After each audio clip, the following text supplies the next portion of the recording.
In 1989, residents of a close-knit apartment community in Virginia gathered for a holiday celebration. For Tammy Brannon and 5-year-old daughter Melissa, Christmas was always a special time. Then, without warning, the little girl was gone. Her disappearance ignited an impassioned search. Law enforcement and the local community spared no effort.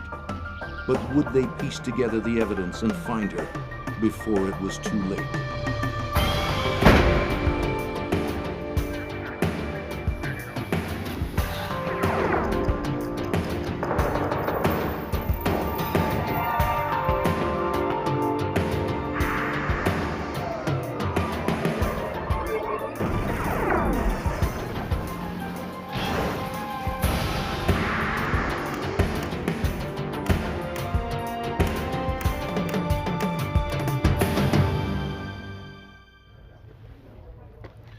In 1989, in front of close to 200 witnesses, a child disappeared. 5-year-old Melissa Brannon vanished from a Christmas party at her mother's apartment complex in Virginia. Children have a way of wandering off, but it soon became clear this was more than a case of a lost child. Someone had taken Melissa. What sorrow compares to a mother's grief? What kind of monster preys on children? I'm Jim Kallstrom, former director of the FBI's New York office. The hunt for Melissa galvanized the community as a nation held its breath and waited for word. All victims deserve justice. All criminals must be punished. But when a crime involves a child, the stakes become so much greater.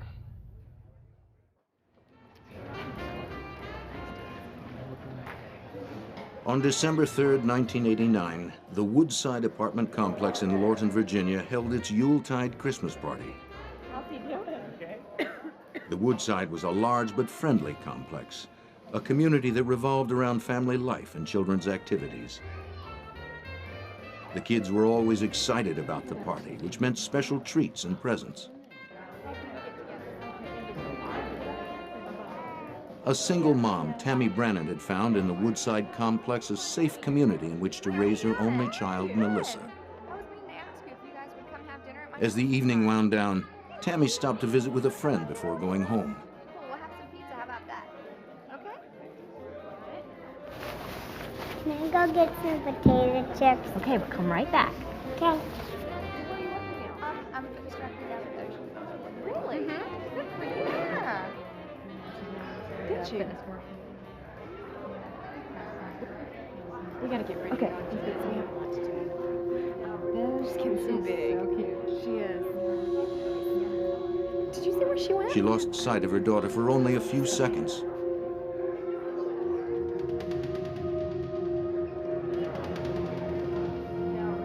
But that was long enough for a mother's worst nightmare to begin. Can you see my daughter?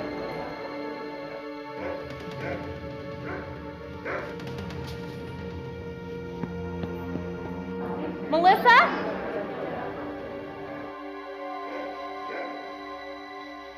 Melissa? Melissa? Melissa disappeared. The Fairfax County, Virginia Police Department was called immediately. Now, I'm going to do everything I can to find your little girl, but you have to tell me everything you can possibly. Detective Bill Wilden assured Tammy they would do all they could to find her little girl. The detectives began questioning the people at the party.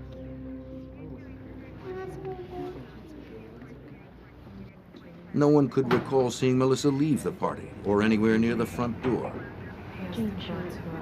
I'm Detective Wilden. This is Rappaport with the Richard Rappaport, the Fairfax Department search commander, joined Detective Wilden to organize the search party. If you come across anything suspicious, an article He would of head up clothing, the a piece of investigation. equipment. Does everyone understand? One of the possibilities, cold of out course, there. was that she had just hidden somewhere in the building, was playing with some friends, or had wandered off. So immediately the patrol officers on the scene did a very good job of searching the building, and they began a search of the immediate area surrounding the building. The night of December 3rd was a bitterly cold night in the Washington area. Someone outside that was 5 years old without a lot of protection probably would not have survived through the night. It was that cold. All the adults that can participate state, I need you outside with flashlights. Rappaport coordinated a more specific grid search of the area with patrol officers and dozens of volunteers from the complex. Let's go.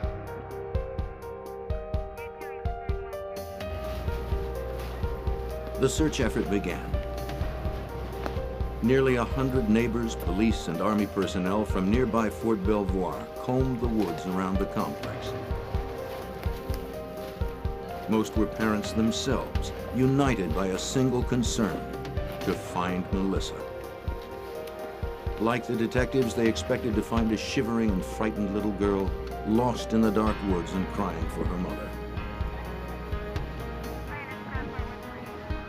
Officers began to question the 200 people who had attended the party and interview over 400 other Woodside residents.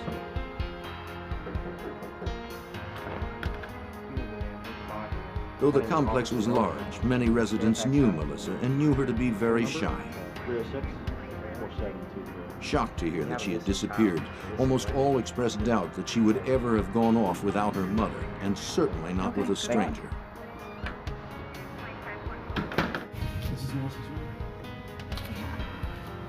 Detective Wilden went with Tammy to her apartment to interview her. He questioned her extensively about her past and possible troubles with her neighbors or employer. An accountant, she had never had any problems with anyone. Tammy had lived at Woodside for over 3 years since her divorce from her husband in Texas. She had experienced the normal readjustments of a newly single mom, but she and her ex-husband were on good terms. When detectives discovered an open window in the furnace room, Jim Gogan, the crime scene investigator for the Fairfax County Police Department, was asked to examine it.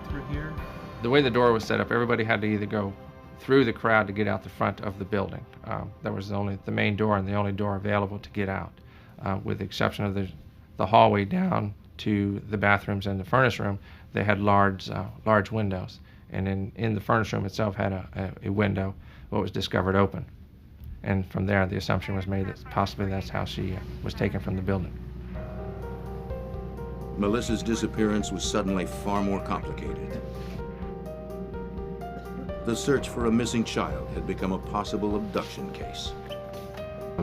Did you see her leave the party at any time? The police continued their questioning with even greater urgency and began to hear repeated mention of the strange, even bizarre behavior of the maintenance man for the complex. That was the last I saw. What was his height? Several of the women reported how offended they were by extremely vulgar sexual propositions made to them by Caleb Hughes. There was a possibility that if she had been abducted for sexual purposes, that she might be molested, but we were very, very hopeful that we could at least find her alive before her life was in jeopardy. Now that they were dealing with a possible abduction case, detectives returned to Tammy's apartment and collected nightgowns, hairbrushes, and bedclothes, any items bearing traces of Melissa. Can you describe? As detectives continued questioning the people at the party, they learned more disturbing details about Hughes' behavior that night. He had spent what seemed to many to be an unusual amount of time playing games with the children. He made the parents uneasy by touching the kids. There was something unsettling, something indecent about him. At the party, he was not dressed as well as the rest of the people. He wore his work clothes. He mingled with some of the people he knew at the party, and he spent some time talking with Melissa's mother, making comments about Melissa, and offered to take Melissa and a couple of other children to the restroom if they needed to go. He just had some very suspicious behavior from a man of his age around the children. With growing suspicion, the detectives tried repeatedly to reach Hughes by phone, and then went to his house, but were told by his wife that she had no idea where he might be. Were either of you playing with her tonight? He had left the party sometime before our arrival there. He lived only 4 miles away, but it took us several hours for us to contact him because he had not yet returned home. Finally, 2.5 hours after Melissa's disappearance, Caleb Hughes called the police, who then returned to his house. Upon questioning, he claimed he had simply taken the long way home. The officers immediately noticed he was wearing different clothing from that reported by witnesses at the party. I washed clothes tonight when I got home. They're in the wash machine over there. In the washing machine, they found the clothes Hughes had been wearing, as well as his sneakers and a leather belt with a knife sheath. The knife was missing. You washed your shoes at 2 a.m. in the morning? Yeah. He'd been gone for several hours, and to come home in the middle of the night when your family was asleep and to feel the immediate need to wash everything you had been wearing, including your shoes, we found that rather suspicious behavior, and that just further added to our interest in his whereabouts. As Hughes appeared reluctant to speak in front of his wife, the officers decided to take him to headquarters for further questioning. Suspecting that Hughes might be covering for time spent with a girlfriend, the officers wanted to allow him the opportunity to tell the real story. Do you know Melissa Brannon? No, I do not. To the detective's surprise, there was no real story. Hughes had no alibi.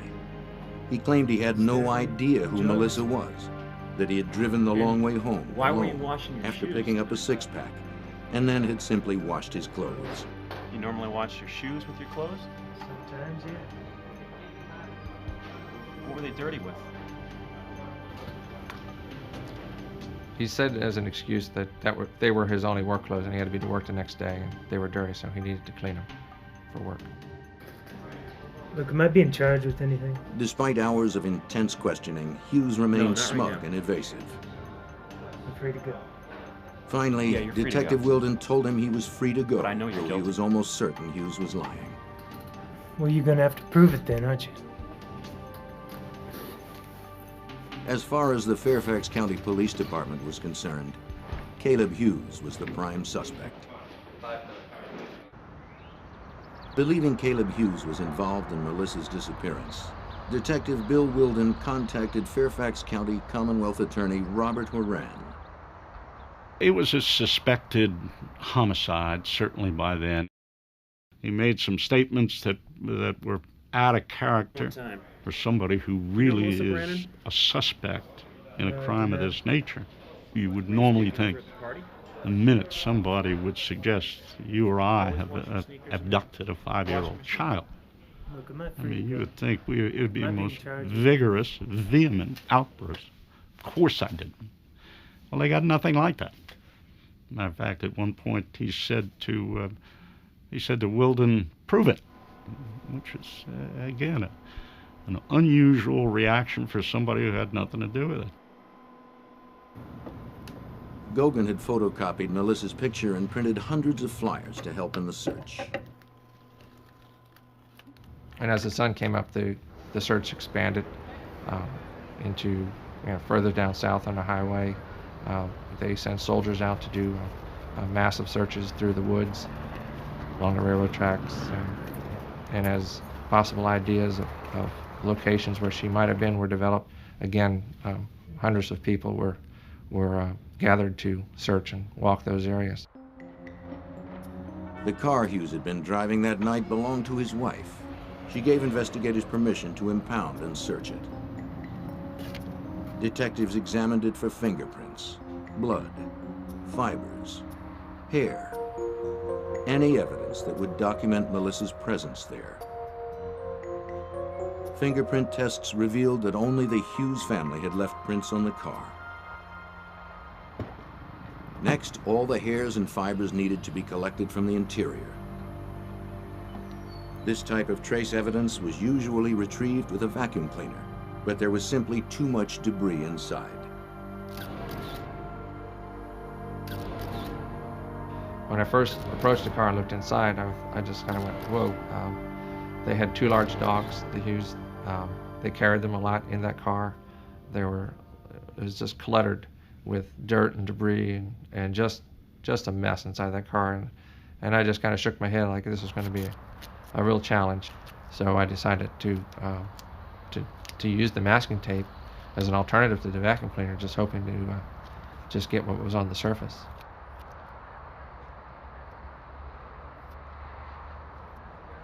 That was an unusual technique, certainly.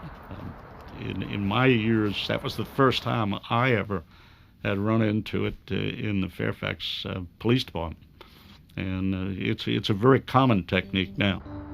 Gauguin then placed the tape between layers of clear plastic so that it could be examined intact under a microscope. As the car processing continued, Melissa's disappearance quickly became the lead news story in the Washington, D.C. metropolitan area. Melissa Brannon is 3 feet tall, 48 pounds, with blue eyes and dark blonde, shoulder-length hair. She was last seen wearing a pink ski jacket, red plaid skirt, and black shoes with gold buckles. The night of the party, Melissa had been wearing a navy blue acrylic sweater with a Sesame Street Big Bird picture, red tights, a red cotton plaid skirt, and a pink parka. When I found the red and blue fibers that were visible on the tape, I did kind of get excited about that. But at the time I was excited but worried because we needed to find her to identify the clothes, the possible clothes. Without Melissa, that was going to be real tough. When Gauguin conducted luminol testing on the interior of Hughes's car, he found traces of blood on the steering wheel, brake pedal, and floor mat. When a light is shined on the luminol-treated area, bloodstains will appear fluorescent. While the luminol process is quite accurate as a blood locator, it can also destroy the genetic characteristics of the sample. When I sprayed the steering wheel, I got the reaction on the steering wheel and as well as on the pedals of the vehicle. That's where it fell to. These items were swabbed and collected. Hughes's shoes had been washed, but the lab was able to identify possible blood stains on their soles where fresh cuts had been made. It became very suspicious when I received the clothes from the officers who searched the house and noticed that he had cut his tennis shoes. Kind of putting two and two together, that why was he cutting his tennis shoes and why did I get a reaction to blood on the gas pedals? Surely Caleb Hughes had tried to cover his tracks to avoid a link to an unimaginable crime. What is your name? Caleb Hughes. How old are you? With the luminol findings showing blood in his car, the detectives were increasingly confident they could get a confession from Hughes. He was brought in for a polygraph test. He had no explanations for the fresh cuts on his shoes. No. Once again, he gave no explanation for the 2-hour, 30-minute delay in getting home. But as it turned out, there never was an explanation. He said, I just took the long way home. It was the best they got. Did you harm Melissa Brannon? No. Did you kill Melissa Brannon? No.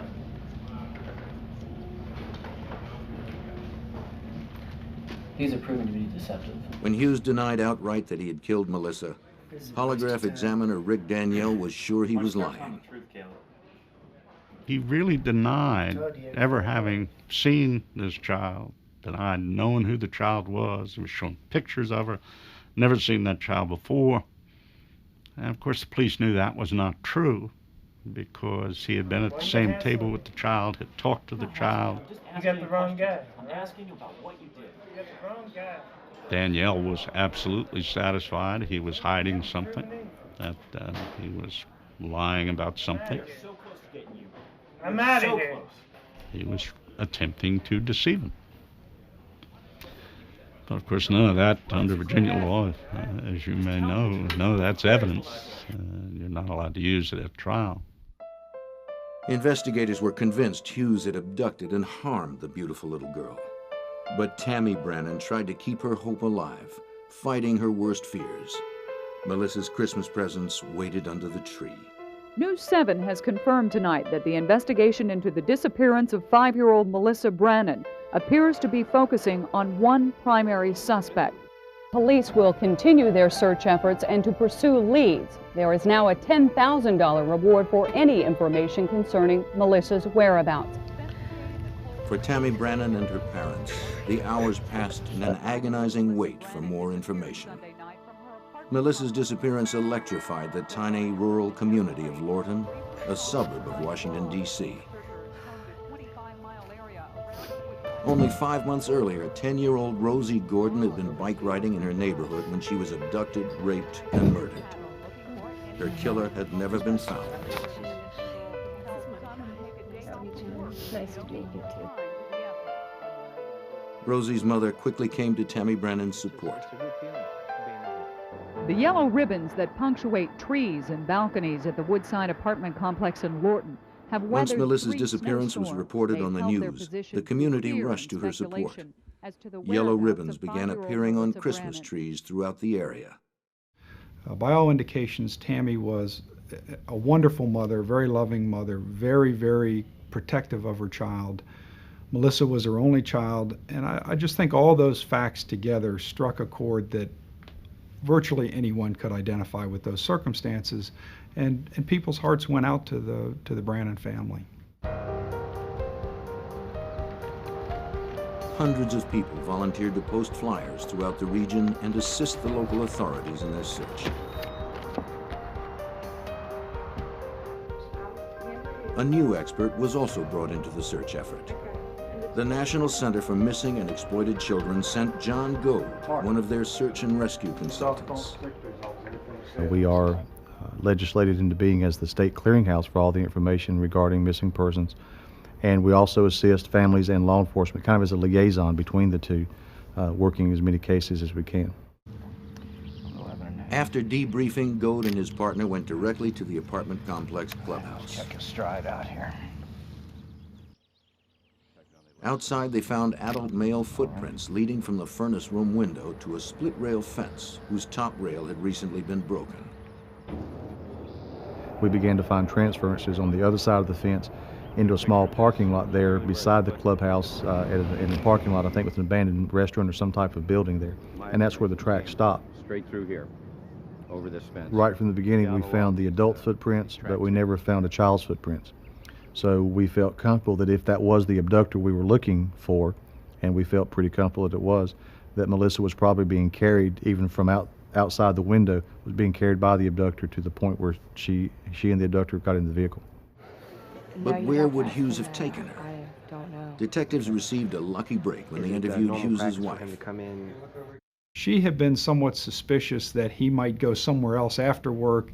She didn't want him to go anywhere except to work and directly back home. And so unbeknownst to him, she had made a note of what the mileage was. And the following day told us that she had checked the mileage again and that 12 miles had been put on the car. We now had another piece of possible information about the extent to which he could have gone that night. We first marked the location of the crime. This was the apartment complex in southern Fairfax County. We next located Caleb Hughes' residence, which was in northern Prince William County, roughly in this area. We then took a string that was the equivalent of 12 linear miles and tied the two ends of the string together and placed them over the pins. So we simply took a pencil and defined that area so that any point at the end of that string represented the outer limits of the search that was conducted on December the 8th. Within 3 days of Melissa Brannan's disappearance, investigators had organized a 25-square-mile joint search with the Army, Police Department, Civil Air Patrol, and Coast Guard. Over 500 volunteers turned out for the effort. We have a 12-mile radius that we need to cover. Black hat, leather shoes, the gold bows, and pink-hooded jacket. We had dozens of search teams that were comprised of trained law enforcement people, civilian volunteers, and military personnel. They were doing step-by-step searches of defined areas. Each area had been broken down and was assigned to a team. We're going to be looking for the clothing a lot. That's going to be one of the main things. They had specific instructions on how to search.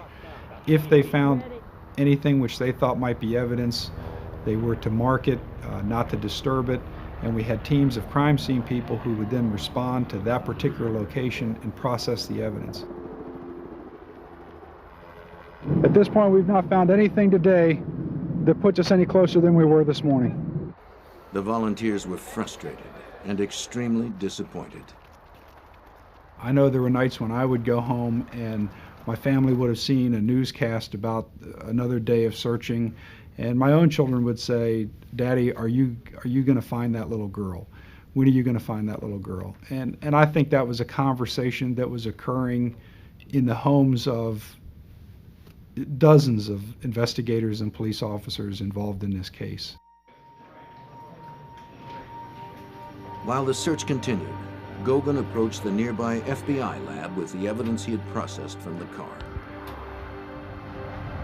Because Melissa was still missing, the FBI's state-of-the-art technology would be critical in establishing the connection between the hair, fibers, and bloodstains collected and Melissa Brannon.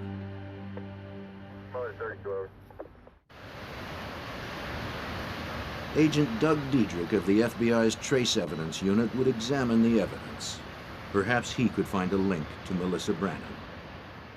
There you have to go to extraordinary measures to try to recreate, if at all possible, the environment of the victim, most recent environment, and also the types of hairs that the victim may have, the type of clothing that the victim may have been wearing the night of the disappearance.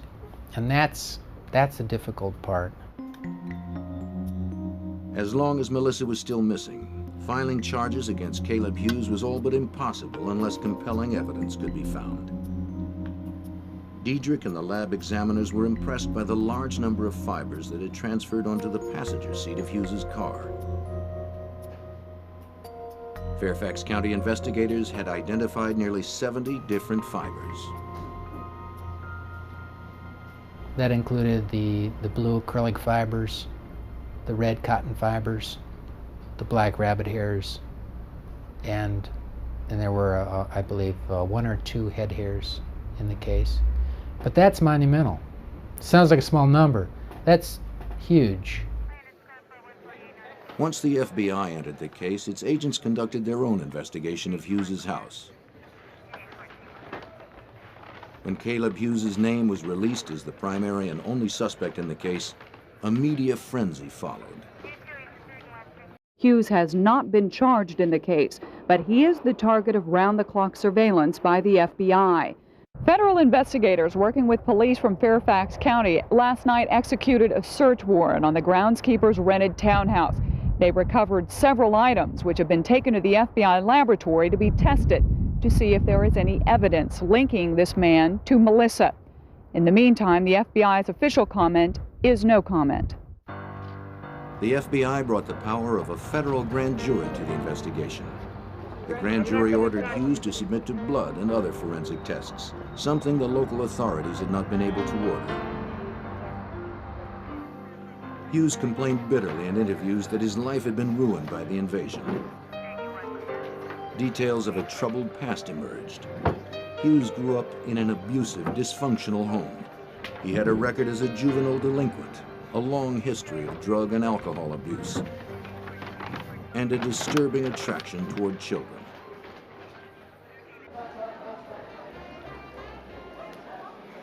As an adult, he had been convicted of larceny. He had been convicted of car theft. He had been convicted of contributing to delinquency of a minor.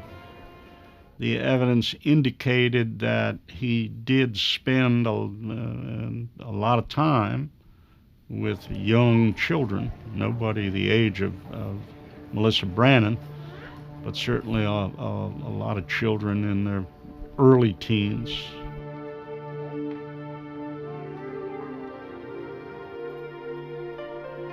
In the lab, FBI examiners had begun analyzing the stains on the soles of Hughes's shoes. Though luminol testing had damaged the samples taken from Hughes's car, they became increasingly convinced that these minute traces contained blood serum proteins that could determine the crucial connection to Melissa. This blood's been... The samples were submitted for DNA and serology tests. Make that for a slide, for sure.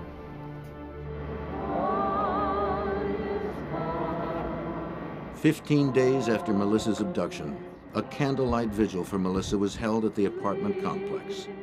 The little girl's disappearance had united the Fairfax community in compassion and outrage.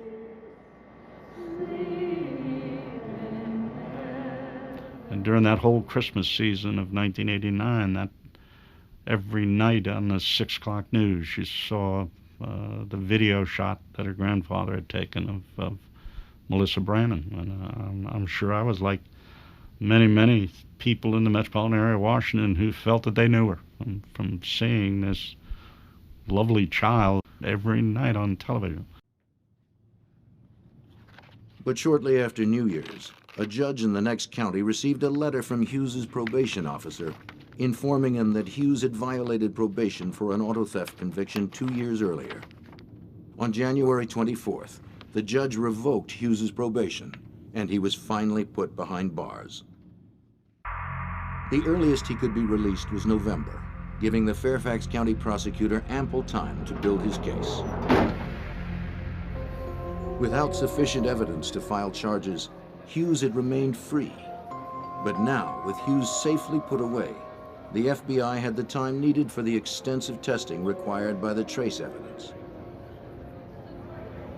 There was still a chance Melissa's body might be found, but without it, the case against Hughes would have to be made in the FBI lab.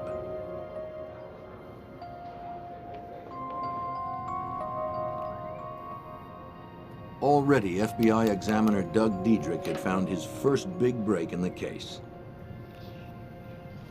I remembered some black animal hairs in the debris from the front seats of the car.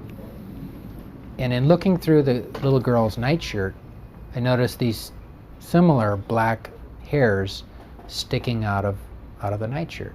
So it just rang a bell. I went back, mounted those up on slides and compared them, and sure enough, dyed rabbit hair, and they matched each other. The rabbit hairs from Hughes's car and those found on Melissa's nightgown both revealed a distinctive corncob texturing. An exact microscopic match. Agent Diedrich immediately called the prosecutor to determine whether Tammy Brannon owned a rabbit fur coat. Not only was it confirmed that Tammy Brannon owned a rabbit fur coat, she had worn it to the Christmas party. Her mother had bought it in Germany, and it was dyed an extremely rare bluish-black color almost unknown in the United States. Melissa had handled the coat at the party and at home. Diedrich had made the crucial connection between Melissa and the car of Caleb Hughes. So you not only, you tied those rabbit hairs, you tied that match not only to the fur coat of her mother, you tied it to the front seat of the car, but you also tied it to the child's environment itself, the rabbit hairs on the shirt of the child. To me, that was a significant point in the case, because then it starts pushing me in the direction of we might have something. And from there, it was a matter of digging some more, see if I couldn't find some additional fibers that may be of value. So I started digging a little bit more, starting looking a little closer, asking questions of myself, asking questions of the evidence, because it's speaking. Strange, but it's speaking to me. As week after week passed, Melissa's name eventually disappeared from the news. Life in Fairfax County had returned to normal, but Tammy Brannon was still no closer to finding her child. It's tremendously difficult for the family to come to terms with everything that has gone on, to come to terms with still trying to hold on to that glimmer of hope that their child's alive, and then the realization that in all likelihood, they may never find their child alive or may never find the body of their child even after they've been murdered. Tammy was forced to face the reality that by now, there was almost no chance Melissa could still be alive. We wanted to close this case, and not just close the case in the sense of identifying and prosecuting a suspect, but we wanted to bring real closure to the case in answering the question, what happened to Melissa Brannon that night? Why did it happen? Such questions plagued Tammy Brannon. Depressed and unable to work, she remained secluded in her apartment, waiting. Agent Diedrich had examined the blue acrylic and red cotton fibers in the passenger seat evidence collected by Jim Gogan. At first glance, they appeared to match descriptions he had been given of the red tights and big bird sweater Melissa wore that night. But without a duplicate outfit to make an exact fiber comparison, he was at a dead end. And so I went home, spoke to my wife. Of course, she straightened me out right away that if it had a big bird on it, it wasn't Winnie the Pooh, and it had to be sold at JCPenney's, having young kids of my own about the same age. Diedrich asked his wife if she kept any old JCPenney catalogs in the house from the last few years. She said she knew she had a Christmas catalog. Teased me about being a pack rat. I think it Diedrich was astonished to find a picture of an outfit that exactly matched the description of that worn by Melissa. JCPenney's catalog. I collected it 2 years ago at Christmas. Oh, great. The FBI contacted JCPenney, and the store began a search of its records. For more than 2 months, Tammy Brannon had anxiously waited by the phone for some kind of information or word about her daughter. Where is she? Then, completely unexpectedly, she received a phone call. A man's voice told her he was holding Melissa for ransom and that she must deliver $75,000 the next day, or her little girl would be seriously hurt. Can I talk to her? Had Melissa been found? Yes. Yes. The national statistics will tell you that a child who's abducted by a stranger is usually dead within 3 hours of the abduction. So the likelihood of Melissa being alive months after the abduction is extremely slim. Mom, they have Melissa. Tammy immediately called her mother, but Detective Wilden cautioned them not to let their hopes get too high. No, don't call anyone. I'll tell you all about it. Just come over right now. Once again, Melissa Brannon was about to become front-page news.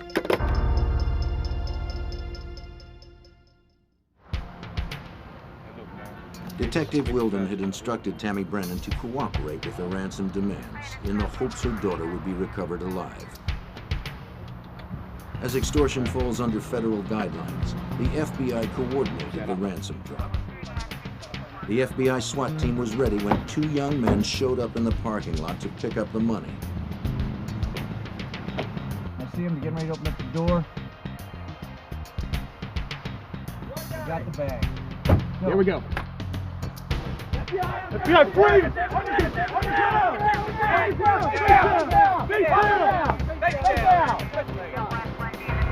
They were quickly arrested. But did they have Melissa in their possession? The information provided in the ransom call was so vague and so generalized, it's entirely possible that the person who called may have picked up that information simply by watching the news or reading the newspaper. Usually if there's a ransom demand that is legitimate, they're going to have very specific information that would be known only to the abductor and probably some of the investigators. The 2 arrested youths were former students and roommates from a nearby university who had seen an opportunity to make some easy money out of Tammy Brannon's tragedy. They were convicted of 5 counts, including conspiracy and extortion, in the United States District Court in Alexandria, Virginia. Turned out to be just a terrible hoax. I mean, just terrible. The notion that you would do that deliberately to a mother who was going through what she was going through.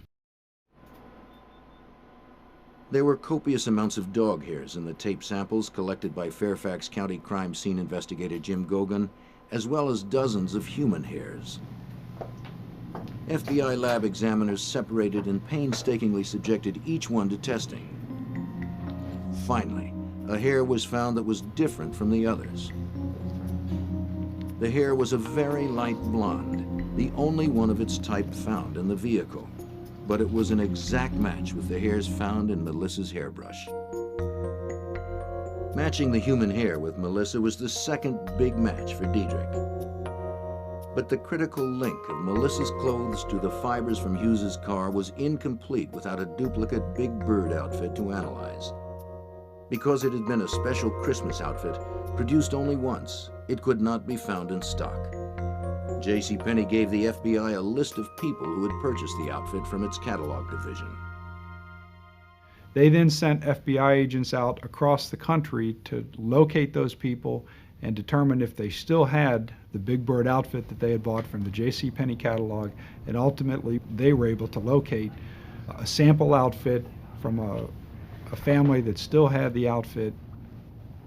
Obtaining the outfit could mean the difference between conviction and acquittal in the case. The FBI asked the family traced through the JCPenney records to send it to their crime lab. Well, I remember that day pretty clearly.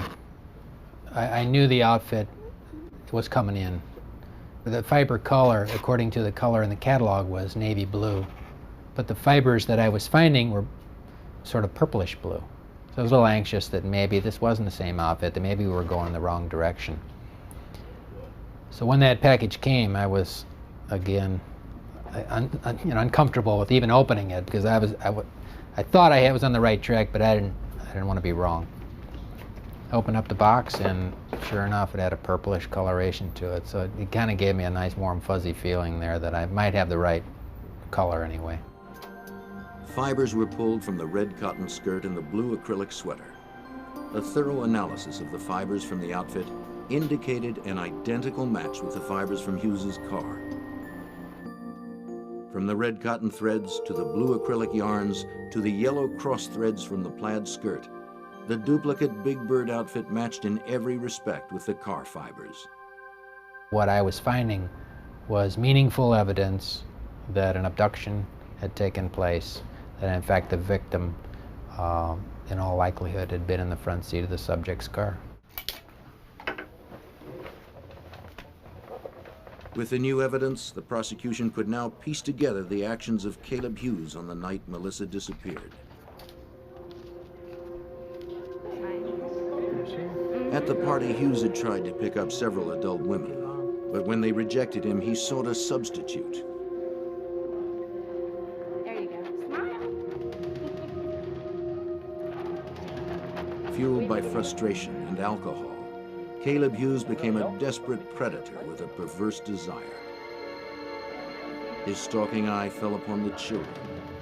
He waited and watched until an opportunity presented itself. Bye. When it did, Caleb Hughes seized an innocent and trusting child.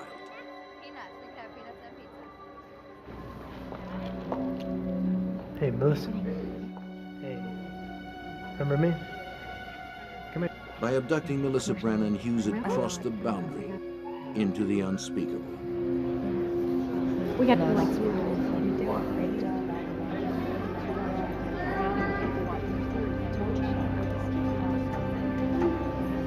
we should catch up with each other. Did it?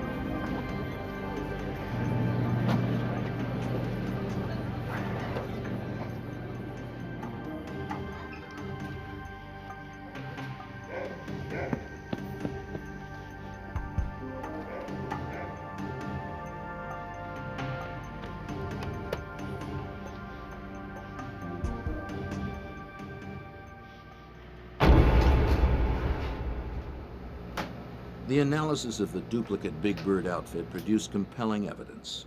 It would be a powerful tool in the case against a man who investigators felt was a ruthless child molester and murderer. But Agent Diedrich had to convince the jury how incredibly unlikely it would be that these fibers had come from any source other than Melissa's outfit. He began asking people at the FBI to give him any items they may have made of navy blue acrylic. He collected more than 100. And the objective was to see, do the fibers that I found on the front seat of Cal Hughes' car, do they match any of these? The answer was no. From the items, Diedrich collected 126 different acrylic fibers.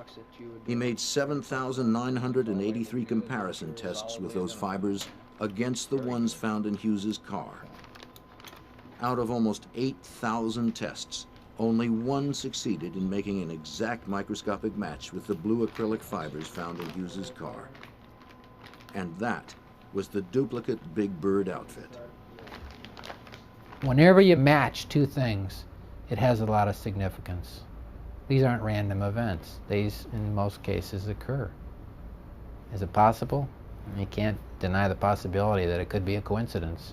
But after looking at this stuff for a lot of years, I'm not a big believer in coincidence. 3 weeks before the trial was scheduled to begin, as investigators made final preparations for the case, a stunning development occurred. They received a phone call. 2 counties away, police had just found the body of a child on the median strip of Interstate 95. I'll be right there. I called Wilden. We got in his car, and there was absolutely no doubt in my mind that that was going to be it, because Hughes knew that area, spent time down in that area. I said, wow, this is going to be it. That section of median on I-95 is wide and densely wooded. It would have been easy for Hughes to pull over, hide the body among the thick vegetation, and drive off unnoticed, and there would be little chance of someone finding the remains. But someone found a body. Was it Melissa's?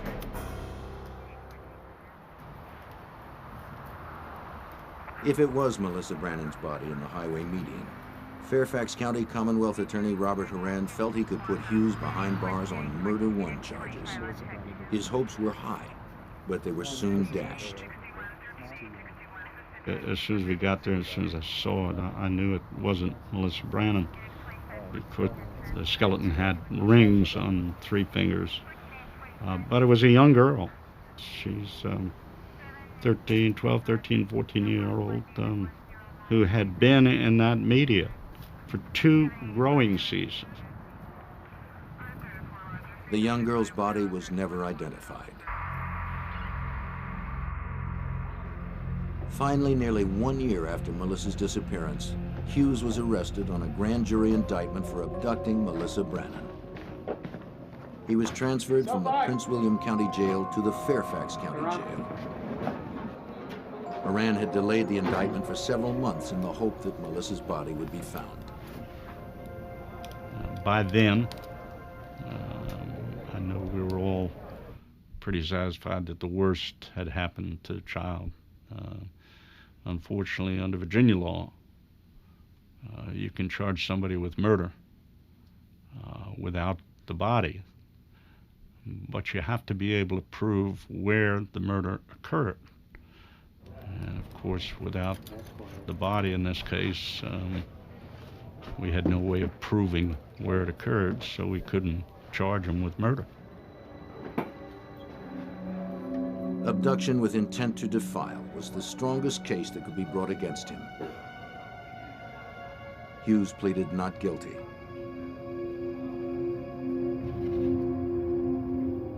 Few people in Fairfax County believed that Melissa could still be alive, but everyone, most of all Tammy Brannon, needed to know what had happened and needed to see justice served. Because it's tremendously important that the family of that child had definitive answers, that they know what happened to their child, even if the news is not pleasant. They need to understand exactly with concrete information what happened to their child. They need to be able to have closure. They need to be able to give that child the burial that they deserve and go on with their lives.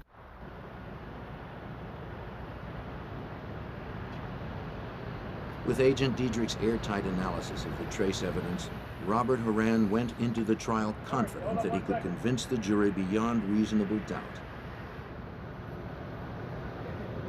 The trial began on February 26, 1991.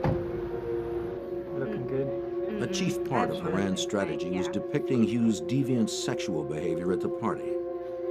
He produced several female witnesses who recalled the crude, vulgar sexual propositions he had made to them, and others who testified he had spent considerable time playing with Melissa and had been talking to her just before she disappeared.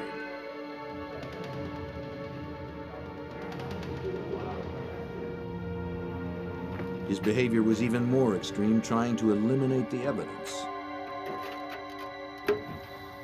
Washing his clothes, his leather belt, his shoes. He could not account for the fresh cuts on the soles of his shoes. Nor could he account for his whereabouts for the 2.5 hours between leaving the party and arriving home. But the problem for the defense is somehow you had to explain that time, and there was never an explanation. I mean, it would have gutted our case. Our case is over if you can explain any of that time. Though tests for blood on the shoes had proved inconclusive, the prosecution was now able to show the jury the exact matches made between the rabbit hairs, the head hair, and the fibers found in Hughes's car. Nonetheless, the defense argued that all of the fiber and hair evidence was purely circumstantial. It may be circumstantial, but it is powerful circumstantial evidence because it doesn't change.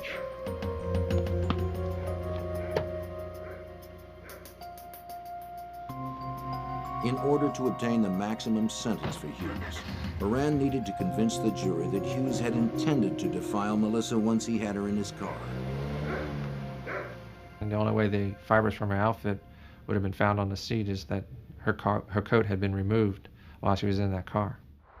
The prosecution charged that Hughes could only have removed Melissa's coat for one purpose, an attempt to defile.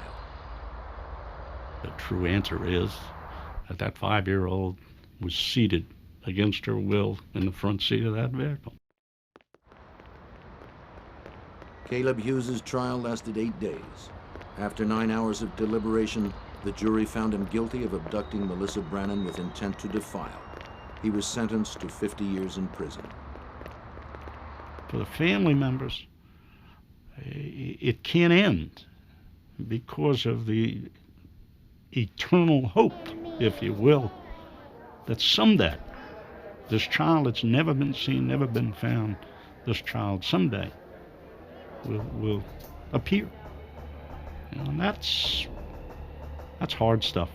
That is hard stuff. Caleb Hughes is still serving his sentence today, and the body of Melissa Brannon has never been found. Eventually, Tammy Brannon moved from the Woodside apartment complex, but she never changed the telephone number that Melissa had memorized by heart, hoping that one day a call might come.